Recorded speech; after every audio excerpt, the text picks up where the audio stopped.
The last video that we have about the limit of a function involved having to sketch the graph of a function with these conditions. And so they'll say, make a graph that fits these conditions. And so they want us to draw the limit as x goes to 0 of f of x is 1. The limit as x goes to 3 from the left of f of x is negative 2. The limit as x approaches 3 from the right of f of x is 2. The function is defined to be negative 1 when x is 0. It is defined to be 1 when x is 3. These are the conditions we have to meet for this particular example. How would you go about graphing something? Just draw something that fits this. There are an infinite amount of graphs that would suit this, but I'm going to do one that comes to mind for me. So when I'm given something like this, I start with what is defined. This is not changing. F of 0 is negative 1, and f of 3 is 1. So I'll go over to where x is 0, and then right here, I'll go down to where it's negative 1. And so I know that that point right there is definitely on the graph. I took care of this one. Okay. When x is 3, y is 1. So I'm going over here to x is 1, 2, 3. Then I know y is 1. So up here, I know that that point is definitely on there, so I took care of that. Now let's talk about some limits. The limit as x approaches 3 from the right is 2. Well, if this is 1 and this is 2, if I'm coming in from the right, it's going to be approaching this value right here. Somehow, this is what it's going to be coming into 2 from the right side of 3. The limit as x approaches 3 from the left side of 3 is negative 2. So that means as I get closer and closer and closer to 3 on the x-axis, the y value is going to be down here at negative 2 is where it's going to meet. Down here is where it's going to do something like that. So that takes care of those two. What happens as x approaches 0 of f of x? They say it's 1. So when we get close to 0, it's going to get close to 1. Now I cannot put a closed circle because it's already defined right there. I have to put an open circle. You could connect these in a variety of ways. I'm just going to make it like this. Since this is not a one-sided limit, that means on both sides, as it gets close to 0, it's going to approach 1. So I could have that dip back down, or I could make it go any other direction. As I come in from the left and from the right, it's approaching 1. That took care of that. As I come in from the left side of 3, I'm down here at negative 2. As I come in from the right side of 3, I'm up here at positive 2.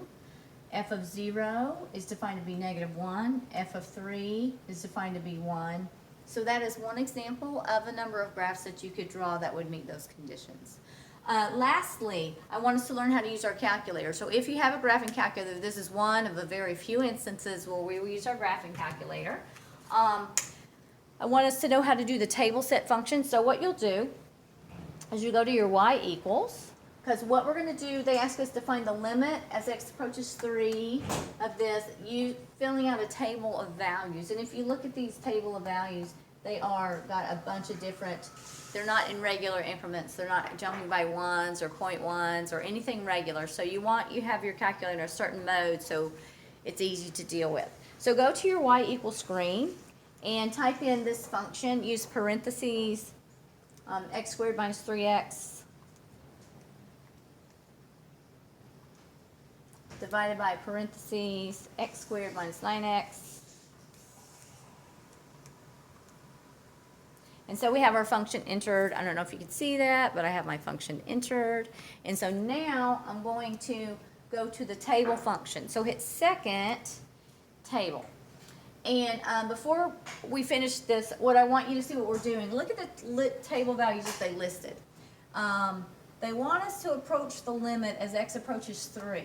So if you had to do this on your own and you had to choose your own values for what you wanted your x values to be, you would say, I need to approach 3 from the left side of 3 and from the right side of 3. So from the left side of 3 would be numbers like 2.5, 2.9, 2.95, 2.99. We could go 2.999. We can get closer and closer and closer to 3 from the left. Then also you want to look at what's happening from the right to see if they agree. So from the right side of 3, We could start way over at 3.5, then get to 3.1, 3.05, 3.01, 3.001, 3.0001. I need an extra O in there. And so what they're basically giving you is from the left side and from the right side. If you had a problem where they said, use a table of values to evaluate this limit, and you had to choose your own values, you would choose values that got closer and closer to that value from the left and from the right. This is how you can put it in the right mode of your calculator so that it's easy to calculate. Go to second table. No, I'm sorry, wrong. Second table set, which is right above the window. Second table set. When you'll see a list of menu, it'll say table start. It'll have a delta symbol, a triangle, table. Mine says 1, but this is the big deal. You'll see independent. That's your X value. It might be on auto. You want to toggle to the right and highlight ask and hit enter. And then the dependent, I leave it at auto, but this is what I have mine at, if you can see that, okay? You want the independent to be on ask.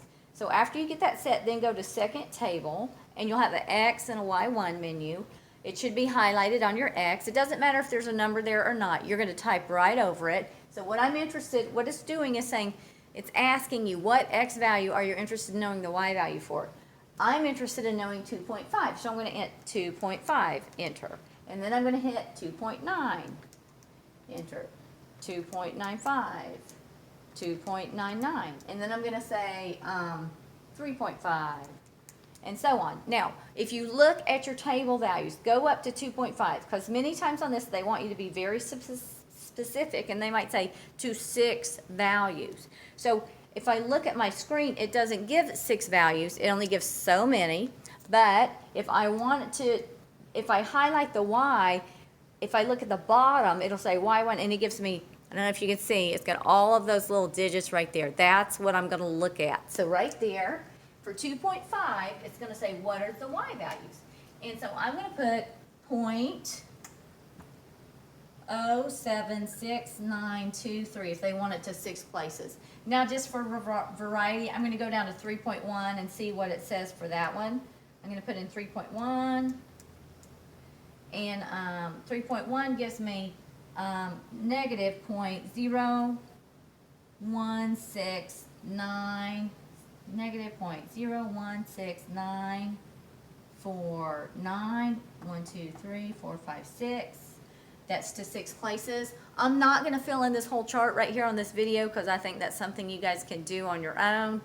Go ahead and fill that out. Look at and see what you think this function is approaching, and make a good educated guess about what you think the limit as x approaches 3 for this function would be, if it exists or if it doesn't exist. Just write that down. Okay?